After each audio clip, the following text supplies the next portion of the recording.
চিৰাং জিলা সদৰ কাজলগাঁৱত অসম চৰকাৰৰ চাফাই কৰ্মচাৰী কমিছনৰ সভাপতি বৈদ্যনাথ বাছফৰ জিলায়ুক্ত কাৰ্যালয়ৰ সভাকক্ষত এখনি সভাত মিলিত হয় জিলাখনৰ চাফাই কৰ্মচাৰী আৰু জিলাখনৰ বিভিন্ন বিভাগৰ মুৰব্বীসকলৰ সৈতে।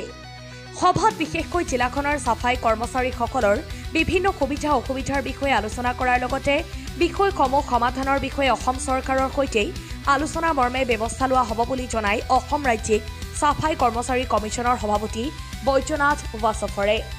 নিউজ ডেস্ক ৰিপৰ্ট বি সংবাদ। আপোনালোকে গম পায় যে অসমত আমাৰ CM ছাৰৰ নেতৃত্বত অসম ৰাজ্যিক চাফাই কৰ্মচাৰী আয়োগ গঠন কৰা হৈছিল March 2024 under ministry of social justice empowerment. এই আয়োগৰ মই চেয়াৰমেন। আজি চিৰাং ডিষ্ট্ৰিক্টৰ ৰিভিউ কৰিলোঁ। ইয়াৰ আগতেও একবাৰ আহিছিলোঁ মই ইয়াতে। চ' এইটো ছেকেণ্ড ৰিভিউ হয়। ইয়াতে আমাৰ গোটেই চিৰাং ডিষ্ট্ৰিক্টৰ HODs আছিলে, DC আছিলে, SSP আছিলে।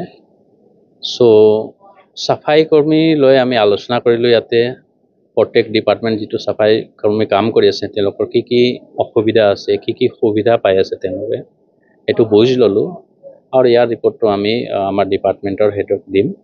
চ' চিৰাং ডিষ্ট্ৰিক্টত মেক্সিমাম যিটো মিউনিচিপালিটি আছে, মিউনিচিপালিটিৰ দৰমহাটো চালোঁ, ভালে পালোঁ আমি 10,500 দি আছে, যিটো মিনিমাম ৱেজেছ অসমৰ হয় 10,343 rupees। চ' তেওঁলোকে ফুলফিল কৰি আছে আৰু ছ'চিয়েল ছিকিউৰিটি, তেওঁলোকৰ ছেফটি গিয়াৰ্ছ, তেওঁলোকৰ গ্ৰুপ ইঞ্চুৰেঞ্চ, সেইটো লৈ আমি কথা পাতিলোঁ। আৰু চবতকৈ ডাঙৰ বস্তু হ'ল ছেক্সুৱেল হেৰেছমেণ্ট চেল, য'ত গঠন কৰা নাই, এইটো আমি নিৰ্দেশ দিলোঁ যে অতি সোনকালে তেওঁলোকে নিজৰ ডিপাৰ্টমেণ্ট ছেক্সুৱেল হেৰেছমেণ্ট চেল গঠন কৰিব। কিয়কি বহুত মহিলা কাম কৰি আছে, মহিলাৰ কাৰণে ছেক্সুৱেল হেৰেছমেণ্ট চেলটো লাগে, য'ত মহিলা কাম কৰি আছে।